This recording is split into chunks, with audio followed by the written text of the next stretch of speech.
Model মসজিদ বানাইছে, এত সুন্দর করে মসজিদ তৈরি করেছে, কিন্তু কয়েকটা মসজিদ আমি নামাজ পড়তে গেলাম, মুসল্লি নাই।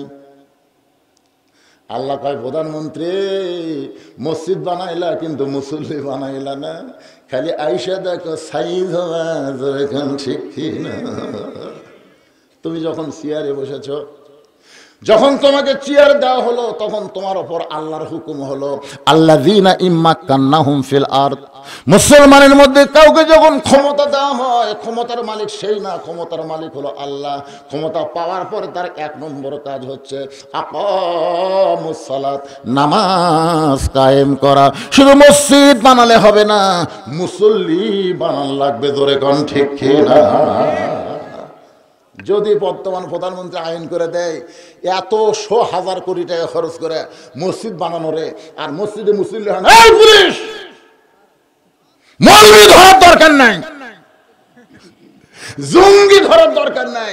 সবচাইতে বড় জঙ্গি, সবচাইতে বড় জিএমবি, সবচাইতে বড় বদমাইশ, সবচাইতে বড় শয়তান হলো মসজিদে আজান দেওয়ার পরে মুসলমান দাবি করে যারা মসজিদের বাইরে ঘোরে, এরা হলো সবচাইতে বড় জিম্মি, সবচাইতে বড় সন্ত্রাসী। কথা কন না কেন?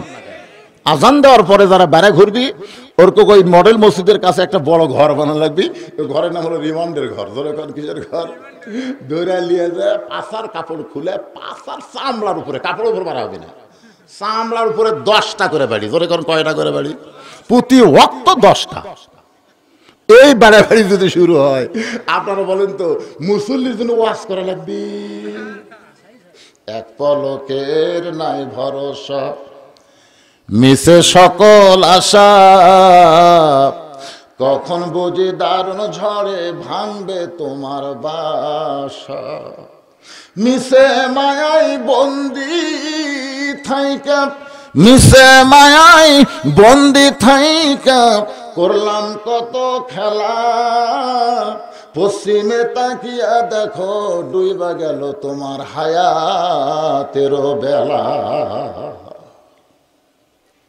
সূর্য যখন অস্ত যাবে, সবচাইতে অল্প সময়ের মধ্যে যে 3 রাকাত ফরজ নামাজ পড়া লাগবে, তার নাম হলো মাগরিবের নামাজ। জোরে বলেন, নাম কি? আপনি বলেন তো, মাগরিবের নামাজের সময় এত অল্প কেন? জানেন? না জানলে ডাহা কথা কবেন, জানি না। না না, অন্য নামাজের তো ওয়াক্ত একটু লম্বা নাই। আপনার এখন তো এই 4 ওয়াক্তর সময় কিন্তু একটু বেশি, কিন্তু মাগরিবের সময় কোনোদিন আপনার দেখছেন যে মাগরিবের আজান দেয়া 15 মিনিট পরে জামাত হচ্ছে? আসরের আজান দেয়া 15 মিনিট, জোহরের আজান দেয়া 15 মিনিট, ফজরের আজান দেয়া আধ ঘন্টা। ধরে কোন কথা? আপনারা, আমার এলাকার তো তাই হয়, আপনাকে এলাকার খবর কি একই হয় না? ফজর একটু সময় বেশি কেন দেয়? যে ঘুমোর থেকে উঠে আর সাইজ টাইজ হয়ে তারপরে মসজিদে যাওয়া লাগবে, এই জন্য মুয়াজ্জিনকে বলা হয়েছে 8 ঘন্টা আগে মার। তা 8 ঘন্টা আগে কি ওয়াক্তের আগে মারছে না ওয়াক্তের ভিতরেই মারছে? ওয়াক্তের ভিতরে আজান দেওয়া লাগবে, ওয়াক্তের বাহিরে আজান দিলে হবে না। ওয়াক্ত তালাশ করা হলো ফরজ। তাহলে 4 ওয়াক্ত নামাজের আজান আগে হয়, কমপক্ষে 15 মিনিট পরে নামাজ হয়, কিন্তু মাগরিবের আজান দিয়া যদি মুয়াজ্জিন কয় আসরের মতন 15 মিনিট পর, এত ওয়াক্ত সময় কম কেন? আমি কিন্তু এই 5 ওয়াক্ত নামাজ খুব চিন্তা করে দেখছি, কে রে আসরের নামাজের পরে কোনো সুন্নত নফল নাই, ফজরের নামাজের পরে কোনো সুন্নত নফল নাই, কারণ কি? আপনি দেখেন জোহরের পরে সুন্নত নফল আছে না নাই? এশার পরে সুন্নত নফল বেতের আছে না নাই? মাগরিবের পরে সুন্নত নফল আওয়াবিন আছে না নাই? কিন্তু আসরের পরে নাই। আসরের নামাজ যেই ফরজ শেষ করলেন, সূর্য অস্ত যাওয়ার আগ পর্যন্ত আপনি কোনো সেজদা দিবার পারবেন না। জোরে কোন বারে কথা কন না কেন? আপনি যদি আসরের নামাজ আদায় করেন, মনে করছে আসর আদায় করছেন, করার পরে সূর্য অস্ত যাওয়ার আগে আর কোনো সেজদা দেওয়া, সেজদার ইবাদত শেষ। আবার ফজরের নামাজ আদায় করার পরে যদি ফজরের ফরজ নামাজ আদায় করেন, সূর্য উদয় না হওয়া পর্যন্ত আপনি আর কোনো সেজদা দিবার পারবেন কেন না? কেন চিন্তা করছেন? হুজুর আমরা পড়ি ঠিকই হুজুর, কিন্তু আমরা বুঝি না তো। আল্লাহুম্মা তাহলে আবু আবা রহমাতিক 20 বছর হলে লোকটা বলতেছে ঢোকার সময়, আর বার হওয়ার সময় আল্লাহুম্মা ইন্নী আসআলুকা মিন ফাদলিক। তবে একদিন কলাম কে ভাই, এই যে দোয়া কয়ে ডান পায়ে ঢুকতেছেন, এই দোয়া কয়ে বাম পায়ে বের হচ্ছেন, এই দোয়া দুটার বাংলা অর্থ কি? হুজুর শুনে শুনে মুখস্থ করছি তো, খালি আরবি জানি হুজুর, বাংলা অর্থ জানি না। হিন্দু বলতেছে কে ভাই, আমার বাড়ি তো মুসলমানের উত্তর পাড়ায়, আমি মসজিদে ধার দিয়ে যাই, যাওয়ার সেই মাঝে মধ্যে শুনি তোমাকে ইমাম সাহেব বলে সামি আল্লাহু লিমান হামিদা, এ হামিদা কার বউ রে? ওই এখন বলতেছে ভাই হামও তো হামিদা হামিদা শুনি, মানে হুজুরের চাচি হবি না মায়ের নাম হবি, কিন্তু হামিদা মানে কি এটা শালা জানে না। এইরকম কথা কর না কেন, খালি পড়লে হবে না তো ভাই, বুঝা পড়া লাগবে রে, পড়া বোঝা লাগবে, বুঝা পড়া না পড়া বোঝা লাগবে। ছোটবেলায় আমি দেখছি আমার আব্বা আমাকে বলছে, আমার এখনো মনে আছে, আব্বাকে পড়ে আমি পড়তেছি ক খ গ ঘ উ, আব্বা কাম করে তো কিছু করে এই ধরে ধরা পড়, ধরে ধরা পড়, তাই মনে করে এখন মুখস্থ আছে, ধরা লাগবে কি ক খ গ ঘ উ, খালি সমানে পড়তেছি। কিছুক্ষণ পর আব্বা এসব বই কাটে লেখ ক লেখ লেখ, আমি ক পড়েছি ঠিকই, কিন্তু কর ঢপ আমার মনে নাই, কয়ের একটা ঢপ আসলে নাই, ধরে কর আসলে নাই। আমি খ পড়েছি, খ কবার পারি, কিন্তু খ লিখতে পারি, তোকে এই জন্য করলাম ধরে ধরে পড়, ধরে ধরে পড়লে কর ঢপ খর সাইজ তোর চোখের সামনে ভাসতো, তুই লিখতে পারতি। তা আজকে আমরা নামাজ তো ধরতেছি না, নামাজ খালি পড়তেছি। আল্লাহ কয় নামাজের জোরে ফায়সা কাজ যাবে দূরে, পাক কোরআনে রয়েছে ঘোষণা, এখন আকাম কুকাম নামাজ রোজা একসাথে বান্ধিয়া বোঝা জাহান্নামে দিয়াছ রওয়ানা, আজও কেন আল্লাহর নামাজ ধরতে পারলা না? ইন্নাস সালাতা তানহা আনিল ফাহশাই ওয়াল মুনকার, একমাত্র নামাজই পারে মানুষকে যাবতীয় খারাপি থেকে বাঁচাই দিতে। আজকে আমাদের যুবকদেরকে কি মার্কা যুবক, সব ডাবলু মার্কা না, মেসি মার্কা নেইমার মার্কা যুবকদেরকে যদি ভালো করবার চান, এরা তো রাত 10টার পরে জানলা দরজা বন্ধ করে কয় কেউ দেখতেছে না রে, বাপ মা তো ঘুমে গেছি, আর কম্বলের মধ্যে অকাম কর্ম দেখবি কে রে। এরাই কিন্তু দরজা জানলা বন্ধ করে সমানে খালি মুড়ি ছিঁড়িছে আর সিল মারছে, জোরে কোন কথা ঠিক কিনা? এরা আর চারিদিকে তাকাচ্ছে না, দরজা বন্ধই আছে। এরা যদি নামাজ পড়তো তাহলে ওদের কাছে ঈমান বলতো সিনাতাম ওয়ালা নাওম, তোমার আল্লাহ কিন্তু ঘুম পারে না, আল্লাহর ঘুম তো দূরের কথা, তন্দ্রা পর্যন্ত নাই। দরজা আল্লাহ বন্ধ করে তুমি অশ্লীল ভিডিও দেখবে, কেউ না দেখলো তোমার কে দেখতেছে, কথা কর না কেন, কে দেখতেছে? আর তোমার দুই কান্দের ফেরেশতা বসে নাই, দুই কান্দের ফেরেশতা যদি বলে আল্লাহ বাংলাদেশের নিয়ম হলো যে একটা ভোট দিবে তার বাপের পরিচয় দেওয়া লাগবে, একটা ভোট, বাপ কয়টা? এ ধরে কোন কয়? তাহলে একই বাপের বেটা আপনি একটা ভোট দিবেন, আপনি 10টা ভোট যখন দিচ্ছেন তখন আপনার এক বাপ আর নাই, আপনার 10 বাপ হয়ে গেছে, জোরে কোন কথা ঠিক কি না? তাহলে ওই আর বৈধ সন্তান নাই, ওই অবৈধ জাউরা সন্তান হয়ে গেছে, কথা কন না কেন? দরজা জানলা বন্ধ করে কাম করা যাবে না। বর্তমান প্রধানমন্ত্রী 564টা মসজিদ বানাইছে, আমরা পৃথিবীর কোন রাষ্ট্রের প্রধানমন্ত্রী এতগুলো মসজিদ তৈরি করে নাই যেটা বাংলাদেশের প্রধানমন্ত্রী করেছে, ধরে কোন কথা ঠিক কিনা?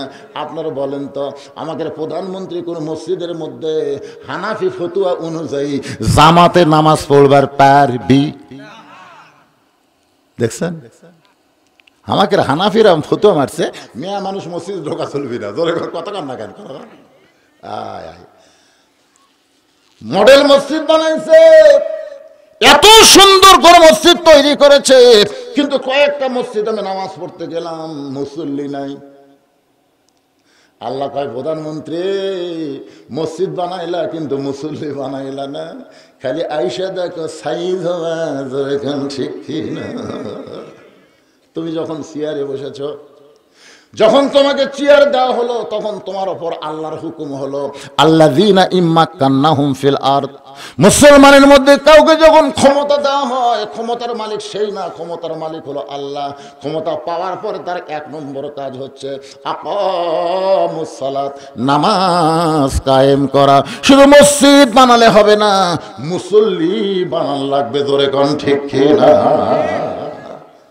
যদি বর্তমান প্রধানমন্ত্রী আইন করে দেয় 100,000 কোটি টাকা খরচ করে মসজিদ বানানোরে, আর মসজিদে মুসল্লি হয় না, এই পুলিশ মৌলবি ধরার দরকার নাই, জঙ্গি ধরার দরকার নাই।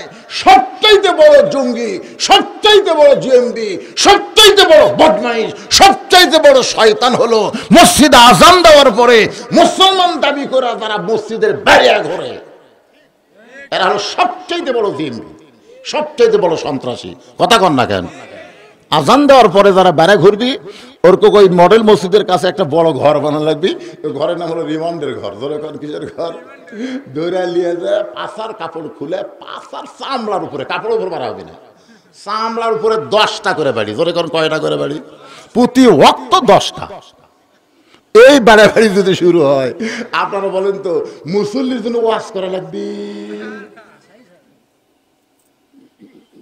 1 নম্বর কিন্তু নামাজের ওয়াজ আমি করতেছি এ পর্যন্ত। 1 নম্বর কি? নামাজ সম্পর্কে আলোচনা করতেছি। 2 নম্বর হলো অনুসুখী। 2 নম্বর মানে কুরবানি। জোরে কোন 2 নম্বর কি?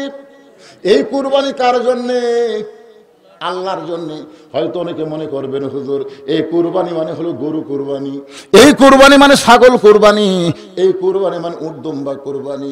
বর্তমানে বাংলাদেশে যে কুরবানিগুলো দেওয়া হয় ঈদুল আজহার পর মধ্যে, ওই কুরবানি অধিকাংশই হয়। কথা কয় না? আমি তো হিসাব করে দেখছি অধিকাংশই হয় না। আমাদের এলাকায় সবচেয়ে বড় হাটের নাম হলো ধাপের হাট। আপনাদের কোন হাট? ওমরপুর হাট। 1 সিং খাড়া, 1 সিং হালান, সামান্য ওই সিং লড়ে। তা আমার কাছে কয় হুজুর সিং তো 2টাই আছে, কিন্তু একটা একটু লড়তিছে, এটা কুরবানি হবে। তখন সময় কিন্তু আর 8 ঘন্টা পর আসরের নামাজ। 8 ঘন্টা পর কোন নামাজ? আসরের নামাজ। তাই আমি বললাম ভাইরে সিং একটা খাড়া আছে, একটা লড়তিছে, এই গরু কুরবানি হবে কিনা শুনতিছে, তুমি জোহর না পড়ছা? হুজুর হাটতে আসলে নামাজ হয়। গোলাম করে পাগলা, যেখানেই কুরবানির কথা আছে সেখানে আগে আল্লাহ নামাজের কথা কইছে। সূরা কাউসারের মধ্যে দেখো ফাসাল্লি লিরাব্বিকা ওয়ানহার, আগে নামাজ তারপরে কুরবানি। আবার আজকে যে আয়াত দিয়ে তাফসীর করতেছি এখানে আগে নামাজ তারপরে কুরবানি। তুই জোহরের নামাজই পড়িস না, তুই লড়ে কি আর খাড়া কি রে, তুই তো কুরবানি হবি না, তোর আবার ফতোয়ার কি দরকার? যাই নামাজ পড়ে না তার সঙ্গে তার কুরবানি হবে, এ কথা বল না কেন? 2 জন মিলে কুরবানি দিচ্ছে, একজন নামাজি একজন বেনামাজি। আল্লাহ রাসূলের ফতোয়া অনুযায়ী তারও কুরবানি হবে। 7 জন মিলে দিচ্ছে। উমরপুরে সবচাইতে বড় মোটা তাদের আড়িয়া কিনতেছে, কিন্তু 7 জনের মধ্যে 6 জন হলো হালালু আর 1 জন হলো সুদারু। তাহলে বলেন তো কুরবানি হবে? তার মানে বাংলাদেশের অধিকাংশ লোকেরই কুরবানি হচ্ছে না। আবার কুরবানির গোশত দেওয়ার সময় অনেকে বলে হুজুর কেউ যদি মনে করে 1 লাখ খামো, এখন আবার টিভিতে ফতোয়া দিচ্ছে, কেউ যদি মনে করে যে আমার কুরবানির গোশত আমি 1 লাখ খাওয়ার পারবো, তা খায়। কুরবানি কার জন্য? নিজের জন্য না আল্লাহর জন্য? তো আল্লাহর জন্য তুমি কুরবানি দিবে। কুরবানি শব্দের অর্থ হলো ত্যাগ করা, কুরবানি শব্দের অর্থ হলো উৎসর্গ করা। তুমি যদি গরিবের অংশ গরিবদের না দিয়ে 1 লাখ খাও, মনে করে গোস্তর দাম বেশি, বাইরে ফ্রিজ কিনেছি, কিসের হাত আন্দাজে ভাগ করে দিয়ে দিলে খাই না, সেটা দিয়ে দিলে যা। এখানে যেই কুরবানির কথা বলা হচ্ছে সেই কুরবানি সম্পর্কে ছোট্ট একটা ঘটনা বলি। একজনের নাম হলো মুয়াজ আর একজনের নাম হলো মুআওয়াজ। দুইটা বাচ্চা নবীর কাছে গিয়ে বলতেছে, ইয়া রাসূলুল্লাহ, আল্লাহর জন্য আমরা দুই ভাই কুরবানি হওয়ার চাই। হুজুর, সামনে যুদ্ধ হবে, সেই যুদ্ধে আমাদেরকে আপনি সৈনিক বানায় নেবেন, আমরা আল্লাহর জন্য নিজের জীবনকে কুরবানি করতে চাই। আল্লাহ রাসূল বললেন, কুরবানি হওয়ার মতন তোমাকে বয়স হয় নাই, কারণ গরুরও বয়স আছে, উটেরও বয়স আছে, আবার ছাগলেরও বয়স আছে, যেরকম আছে না নাই? তোমাদের দুই ভাইয়ের তো কুরবানির বয়স হয় নাই।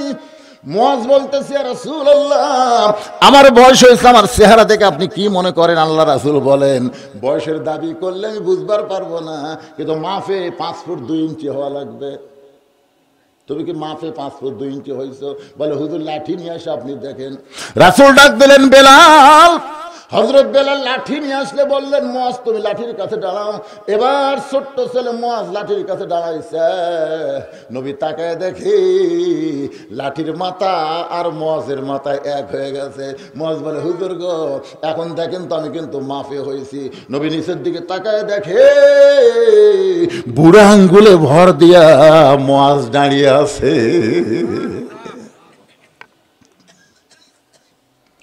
রাসূল বললেন, মুয়াজ রে, তুমি মাফে হইতে পারবে না, কারণ পায়ের গোড়ালি তোমার মাটির সঙ্গে নাই, বুড়া আঙ্গুলে ভর দিয়ে তুমি লম্বা হইছ। মুয়াজ বলতেছে, ওরা ফানা লাকা যিকরাক, ওগো নবী, আল্লাহ আপনাকে সবার উপরে রেখেছে, আপনি উপর দিকে দেখবেন, নিচের দিকে আপনি তাকাবেন না। নবী আমার মুয়াজকে বুকের সঙ্গে চাইবা ধরলে, মুয়াজ রে, দুনিয়ার মহব্বত তোদের কলিজার মধ্যে নাই, আল্লাহর জন্য নিজের জীবনকে কুরবানি করতে চাস, আমি নবী দোয়া করে দিলাম, আল্লাহ তোর নিয়তকে কবুল করে নে। কিন্তু মুআব্বিস আর ছোট, মুআব্বিস বলতেছে, হুজুর আমিও কুরবানি হওয়ার চাই। মুয়াজ বলতেছে, আমার চাইতে 3 বছরের ছোট, ওরে নিষেধ করলাম তুই আসিস না, কিন্তু আমার সঙ্গে দৌড়াদৌড়ি করে আইছে। মুআব্বিস বলে, ইয়া রাসূলুল্লাহ, মুয়াজ আমার বড় হতে পারে, কিন্তু শক্তি আমার মতন নাই, বিশ্বাস না হলে আপনি কুস্তি লাগা দেন, দেখেন কার শক্তি বেশি, আমি ছোট হলে বেশি আমার গাওয়ার শক্তি আছে। আল্লাহ রাসূল কৌতূহলে দুই ভাইরে কুস্তি লাগাই দিছে। মুয়াজ বলতেছে, কে রে মুআব্বিস, তুই তো কোনোদিন আমার সঙ্গে পারবি না, আজকে নবীর সাক্ষী রাইতে তুই আমার সঙ্গে কুস্তি লাগলি। মুআব্বিস বলতেছে, ভাইজান তুমি কিন্তু মাফে হয়ে গেছো, তোমাকে নবী বাদ দেবার পারবে না, এখন তুমি একটু দুর্বল হয়ে আমাকে তোমার বুকের উপর উঠায় দাও। মুয়াজ কান্দের বলে, মুআব্বিস রে, নবীর সামনে ধোঁকা তোরে কেমনে দিব, আমি নিজে দুর্বল হয়ে তোকে বুকের উপরে কেমনে তুলবো।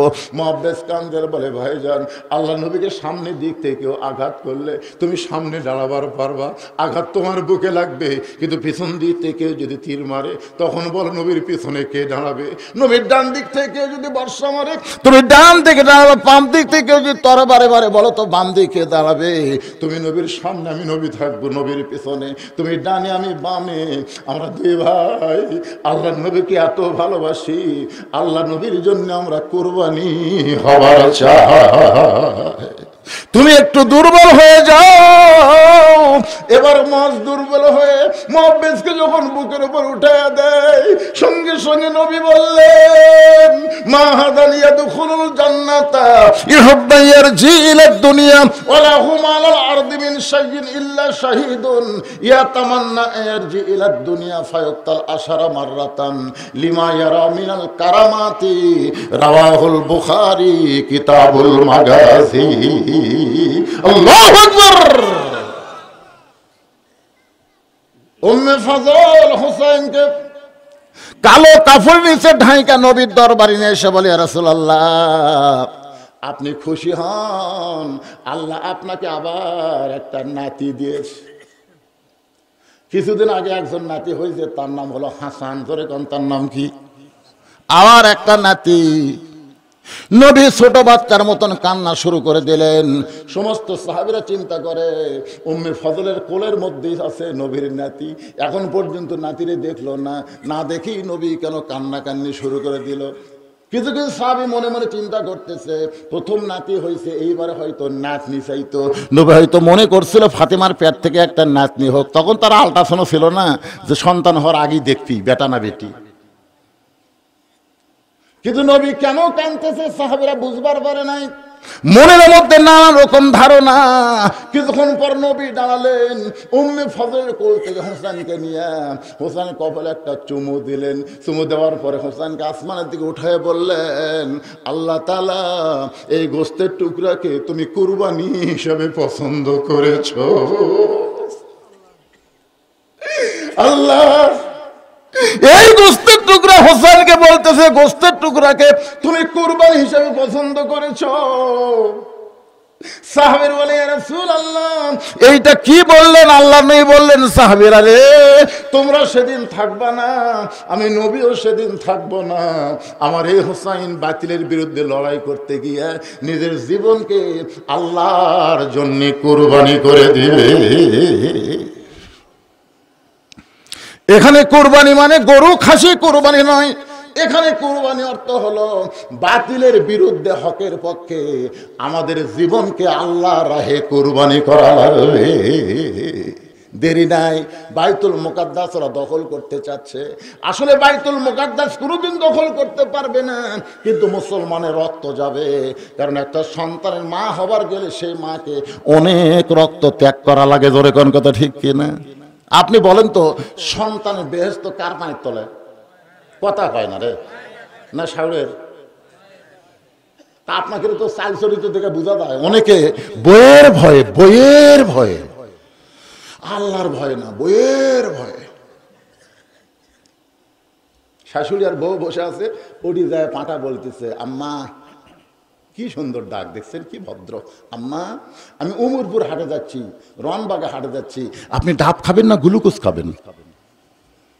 বউ এখন বলতেছে, আমার মাও দুটাই খায়, তুমি কি মনে করো দুটো পারে না?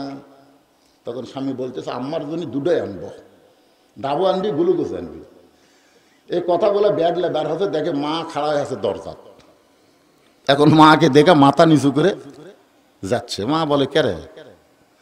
আমি দরজাত খাড়া আছি, তুই আমার দিকে শরম পালি নাকি? মাথা নিচু করিস। রাসূল বলেছে, মায়ের মুখের দিকে মহব্বতের তাকালে আল্লাহ তার আমল নামায় একটা কবুল হজের সওয়াব দেয়। জোরে কোন সুবহানাল্লাহ। তুই এক সপ্তাহ আগে 10 টাকার পান কিনা দিছিস, আমার পান ফুরে গেছে, রনবাগা বাজারে গিয়ে আমার জন্য 10 টাকার পান আনিস। ছেলে বলতেছে, এই জন্যই তো তাকাই না, তুমি খালি খাই খাই করো, এত খাওয়া লাগে তোমার। শাশুড়ির জন্য ডাব গ্লুকোজ আনবে আর মায়ের জন্য পান আনতে পারবে না। এরা আসলে বুঝতেই পারে না মা কি রত্ন। কি বলবো প্রসবের কথা, মা বিনে সেই ব্যথা কেউ তো বুঝিবে না। মাজন ঠেকিয়া সন্তানের দায়, অকালে মা মারা যায়, কেন সে মায়ের ভক্তি করো না। এমন দরদি ভবে কেউ হবে না আমার মা গো। আমি এর আগে যতবার ছিলাম পুরাইছি, আমি মায়ের কথা বলছি, কিন্তু তখন বুঝতে পারি নাই 23 সালের ডিসেম্বরের 25 তারিখে আমার মা যখন দুনিয়া থেকে বিদায় নিল রে, এরপরে যতবার আমি মা শব্দ উচ্চারণ করি আমি বুঝতে পারি আমার কেউ আর দুনিয়াতে না। 18 সালে আমার বাবা মারা গেছে, আর 23 সালে আমার মা মারা গেল। এখন আমার দুনিয়াতে কেউ নাই। আমার একটা নাতি আছে, আমার মা বসে আছে, নাতি আমার মায়ের সামনে আমাকে বুড়া কইছে। যে বুড়া কইছে আমি তাকাই দেখি মার দু চোখ দিয়ে দর দর করে পানি পড়তেছে। আমি দৌড়ে দিয়ে বললাম, মা তুমি কান্দো কেন? মা বলে, আমার সামনে আমার ছেলেকে বুড়া বলবে। আমি, মা তুমি তো আছি, আর আমার সামনে আমার ছেলেকে বুড়া বলবে? আমি আমার নাতিকে বললাম, ভাই আমার মায়ের সামনে আমার বুড়া বললে আমার মার কোলে যাই বড় কষ্ট লাগে। কারণ মা জান আমি তার সন্তান, এই দরজের মারে দেখতে পারো না।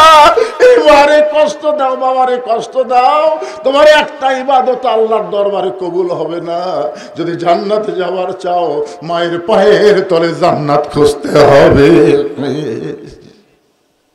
সেই মা সন্তান নিবার গেলে কত কষ্ট। আগে রক্তের বন্যা বই, সন্তানকে যখন টেনে টেনে বের করতেছে মায়ের রক্ত দিয়া ঘরের মাঝে ভিজা যায়। মা মরে যাবে, গলা দড়ি দিবে, বিষ খাবে, এই প্রসব বেদনা সহ্য করতে পারে না। দাদি নানি ঠান্ডা পানির মধ্যে কাপড় ভেজায় কপালে দিয়ে বলে, কান্দিস না রে, কান্দিস না, মা হবি, মা হবার গেলে এমন কষ্ট তোকে সহ্য করা লাগবে, একটু ধৈর্য ধর। মা দাঁতের উপর দাঁত দিয়ে ধৈর্য ধরেছে, অনেক রক্তের পরে সন্তান দুনিয়াতে আইছে। ওই সন্তান গোসল করে যখন মায়ের বুকের উপরে দেয়, মা জিহ্বা বের করে সন্তানকে মুখের কাছে নিয়ে চুমা খায়। দাদি নানি তিরস্কার করে বলে, এর জন্য গলার দড়ি দিবার চাইলি, বিষ খাবার চাইলি, তারে আবার চুমা খাস কেন? মা বলে, রক্তের বিনিময়ে এমন কলিজার টুকরা আমি বুকের উপর পাবো, এটা কখনোই কল্পনা করিনি।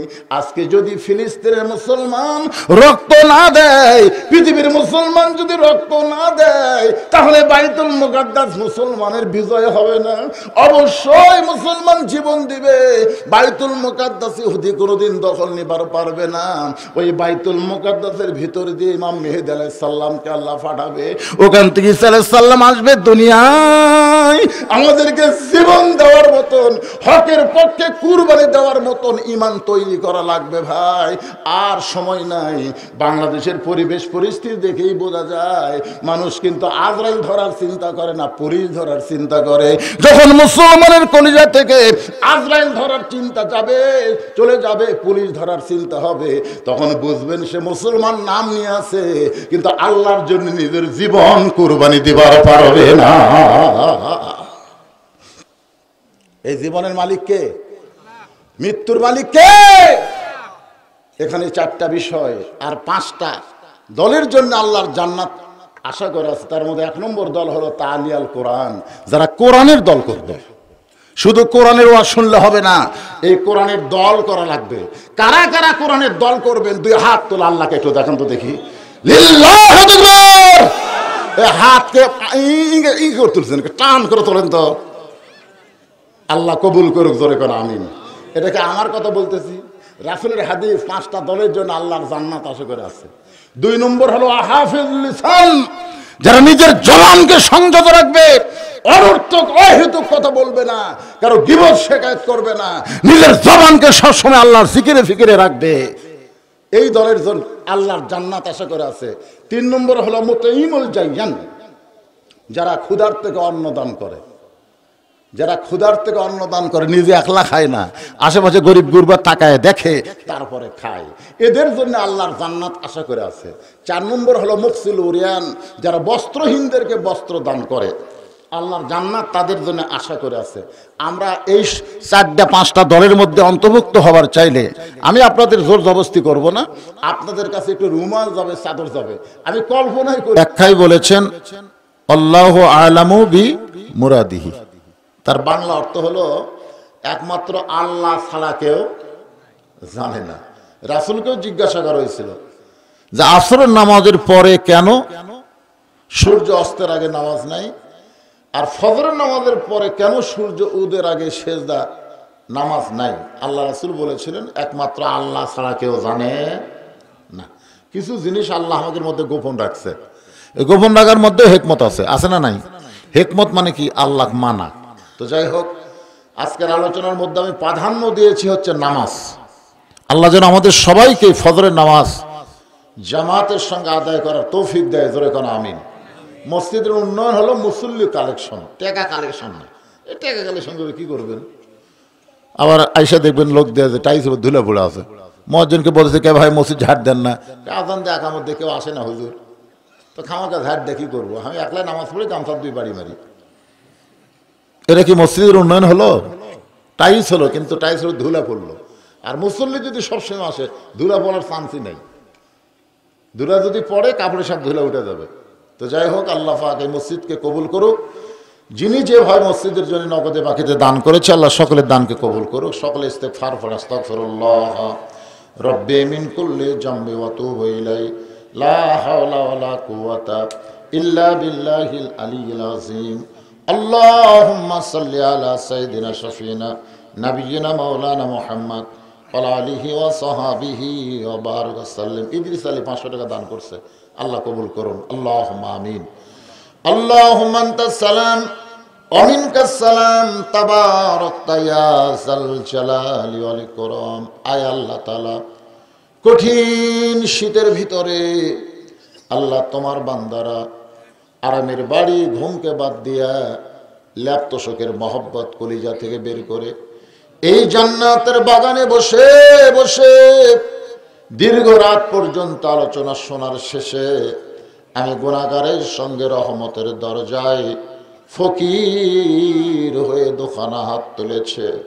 মেহেরবানি করে এই ফকিরকে তোমার রহমতের দরজা থেকে তুমি খেদায়া দিও না। দুনিয়াতে কোন বড় লোকের বাড়িতে যদি খাওয়া দাওয়ার অনুষ্ঠান হয়, ধনী ধনী ব্যক্তিদেরকে বাছাই করে করে দাওয়াত দেয়, কিন্তু রাস্তার ফকিরকে কেউ কোনোদিন দাওয়াত করে না। রাস্তার ফকিরেরা দাওয়াতের আশাও করে না। বিনা দাওয়াতে ওই ধনীর বাড়ির দরজায় গিয়া খাওয়ার জন্য শব্দ করে। সাগিদা রাগ করে বলে, ও বড়লোক বাবাজি, দরজায় ফকিরগুলো বিনা দাওয়াতে খাবার চায়, এদেরকে কি আমি খেদাই দিব নাকি? বড়লোক রাগ করে বলে, রে সাগিদার, এদেরকে খালি খালি ফেরাই দিস না। এরা যদি খালি খালি ফেরত যায় তাহলে আমার বড় লোক নামের বদনাম হবে। দুনিয়ার একটা ধনী মানুষ গরিবদেরকে খালি ফিরাইতে বদনামের ভয় করে। ও গানি আল্লাহ, তোমার রহমতের দরজায় গভীর রাতের ফকির, তুমি আমাদের খালি খালি ফিরাই দিলে তোমার গানি নামের বদনাম হবে। আল্লাহ, আজকের আলোচনার ভিতরে কোরআনের তেলাওয়াত হয়েছে, হাদিসের তেলাওয়াত হয়েছে, জিকির আজকার হয়েছে, দোয়া দুরুদ পড়া হয়েছে। যদি কোনো ত্রুটি হয়, ভুল হয়, মাফ করে দিয়ে যে হাদিয়া মঞ্জুর করো সোনার মদিনায় নবী পাকের রওজা মুবারকে কবুল করে নাও। তামাম আম্বিয়ায়ে কেরাম, আসহাবে কেরাম, উম্মাহাতুল মুমিনিন, শহীদ শহীদান, জান্নাতুল বাকি, জান্নাতুল মা সহ পৃথিবীর যত গোরস্থানে যত মুর্দা শুয়ে আছে, আল্লাহ সকলের আরওয়াহ পরে হাদিয়া কবুল করো। আল্লাহ, এই শ্রীরামপুর গোরস্থানে যত মুর্দা শুয়ে আছে, আল্লাহ সকলের কবরকে জান্নাতের টুকরা বানিয়ে দাও। আমরা যারা হাত তুলেছি, আমাদের মধ্যে অনেকের মা দুঃখিনী দুনিয়াতে জীবিত নাই। এই দরদের মা আজকে যাদের কবরের ঘরে চলে গেল, আমি সহ আমরা যারা মা হারা হয়েছি, আল্লাহ মেহেরবানি করে মায়ের কবরটাকে তুমি জান্নাতের টুকরা বানিয়ে দাও। আল্লাহ, বাবার বাড়ি ঘর সহায় সম্পত্তি সবই আছে, আমাদেরকে এতিম করে দিয়া যাদের বাবা আজকে কবরের ঘরে চলে গেছে, আল্লাহ মেহেরবানি করে বাবার কবরকে জান্নাতের টুকরা বানায় দাও। সকলে জবান খুলে বলেন, রব্বির রহমহুমা কামা রব্বায়ানি সগীরা।